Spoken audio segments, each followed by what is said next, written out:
Oi, pessoal! Hoje nosso treinamento é sobre o EPAP e avaliação do posicionamento de tubo. Nós vamos começar pelo EPAP, que é esse aparelho que está mostrado ali ao lado da escrita do EPAP. A gente tem esse aparelho que fornece uma PIP e temos também a máscara, o bocal e o cabresto para ser utilizado. Qual que é o objetivo do EPAP? O objetivo do EPAP é promover a desobstrução pulmonar e a reexpansão pulmonar. Quando ele é indicado? Quando o paciente tem atelectasia em doenças pulmonares obstrutivas crônicas, como, por exemplo, fibrose cística, bronquiectasia, doenças que têm acúmulo de secreção, retenção de secreção, então a gente pode promover essa desobstrução. Em caso de hipoventilação e redução do volume pulmonar, em alguns pós-operatórios que a pessoa fica mais restrita, claro que com a indicação, com a liberação, se o paciente não estiver sentindo dor, e ele é contraindicado em caso de pneumotórax não drenado, instabilidade hemodinâmica importante, hemoptíase, vômitos, hipertensão intracraniana e trauma facial.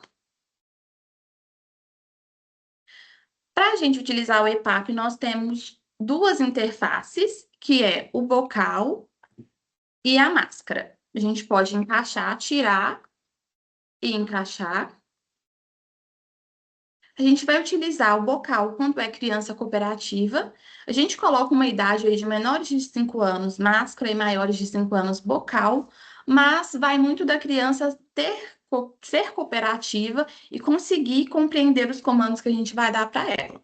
Se a criança não for cooperativa, for menor de 5 anos e a gente quer promover essa desobstrução ou reexpansão pulmonar, a gente pode utilizar a máscara e deixá-la acoplada no paciente. Se não, a gente pode utilizar o bocal, se a criança for cooperativa e conseguir compreender os comandos.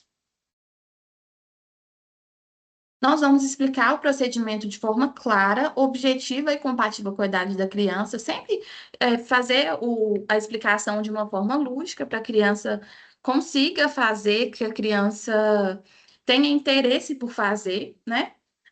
Para ela achar que é uma brincadeira, mas que a gente está promovendo ali um tratamento para ela. Então, a gente vai posicionar a criança sentada, verificar os sinais vitais, o padrão respiratório, tudo isso antes da técnica, e a gente vai ajustar a carga aqui de acordo com a indicação clínica. A gente coloca assim, alguns valores de referência para promover a desobstrução pulmonar de 5 a 10, mas claro que maiores valores são melhores, né? Mas ali, por exemplo, se a criança tiver uma obstrução, uma criança muito secretiva, a gente vai tentar no limite superior, que é de 10.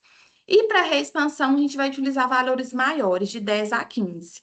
Claro que vai ser tudo de acordo com a capacidade da criança. A gente ajusta a carga aqui. A gente roda e ajustar a carga, que aqui tem os numerozinhos de centímetros de água que a gente pode fornecer. Ele fornece de 5 a 20. Para a execução da técnica, nós vamos fazer uma inspiração tranquila, expiração ativa, não forçada. Então, vai expirar pelo EPAP, seja pelo bocal, seja pela máscara. Realizar as séries conforme resposta clínica. Então, a gente pode utilizar 15 repetições ou 15 minutos, vai variar muito da condição clínica do paciente, se o paciente está tolerando fazer, e da avaliação do fisioterapeuta. Então, aqui no meu caso, eu vou fazer com o bocal, vou fazer a inspiração tranquila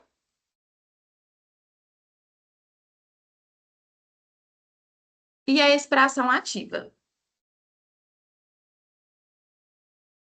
A gente vai observar sempre se a válvula vai abrir. Durante a expiração, a válvula vai abrir. O que é que acontece?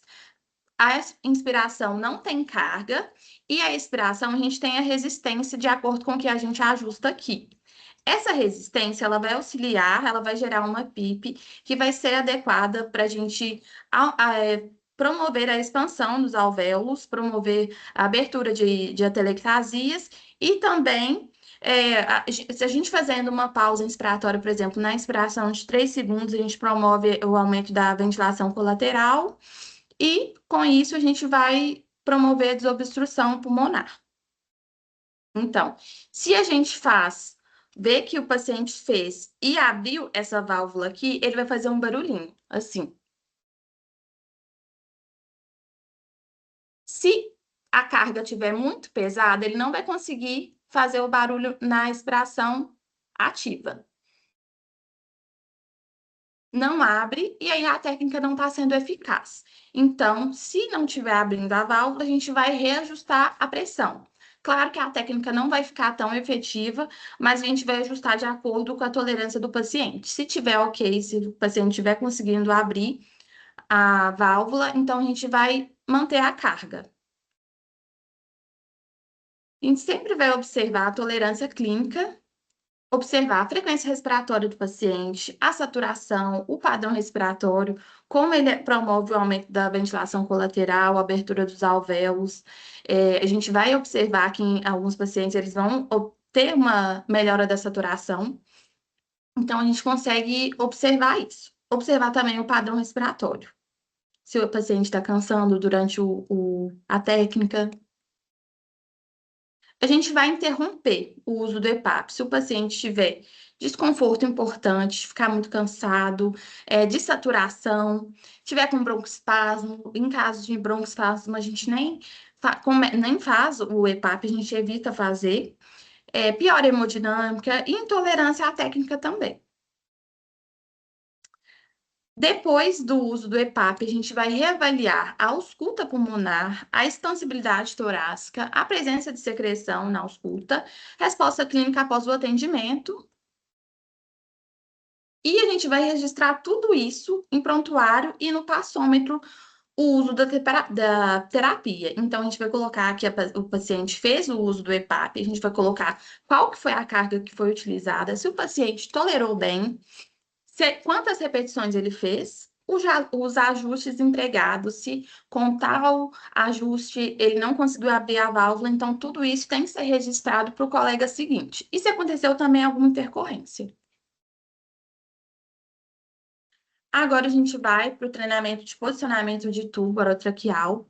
A gente já fez um treinamento sobre fixação que falava um pouco de posicionamento do tubo, mas a gente achou ideal reforçar, porque a gente viu que tem alguns casos ainda que a gente está tendo uma dança de tubo, então a gente vai reforçar hoje.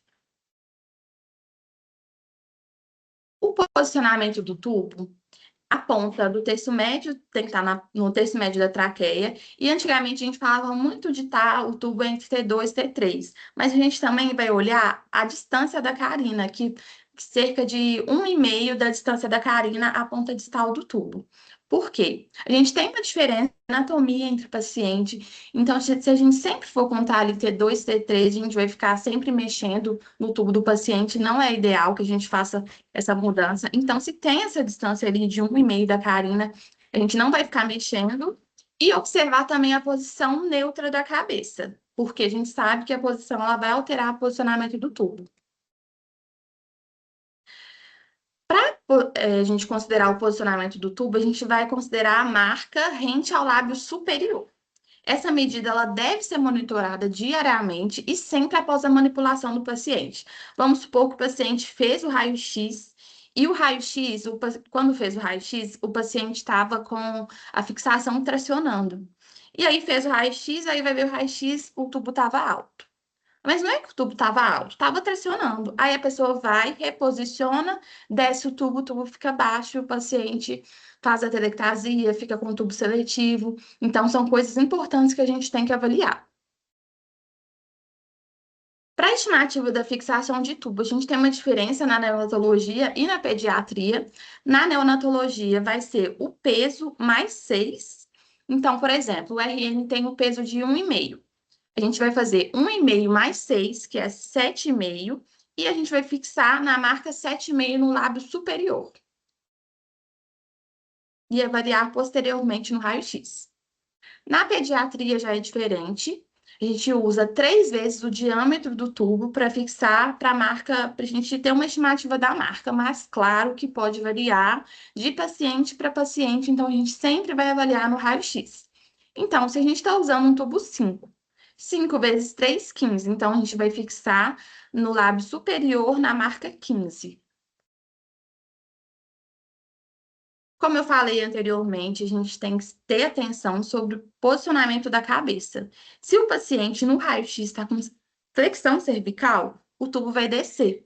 Então, a gente tem que observar, quando a gente vai avaliar o posicionamento no raio-x, se a criança está com a cabeça fletida ou estendida. Se ela está com a flexão cervical e o tubo desceu, às vezes a gente não tem que mexer, o tubo não vai estar baixo. Ele está baixo porque a cabeça está fletida. Então, a gente vai discutir com o pediatra, a gente vai falar, olha, a cabeça está fletida, vai repetir o raio-x, vamos manter na marca que está, e a gente vai avaliar a clínica, a ausculta. E se o tubo tiver alto e o paciente tiver em extensão cervical, pode ser que o tubo não esteja alto. A gente vai avaliar aí também a posição da cabeça. Quais são os riscos desse tubo muito alto ou muito baixo? Se o tubo estiver muito alto, a gente pode ter uma extubação não programada, a gente pode ter uma ventilação ineficaz, uma distensão gástrica, lesão de cordas vocais. Se o tubo estiver muito baixo, a gente pode ter uma intubação seletiva, a gente pode ter uma hiperinsuflação pulmonar, pneumotórax, atelectasia contralateral, e é mais frequente que seja no brônquio direito pela anatomia do pulmão.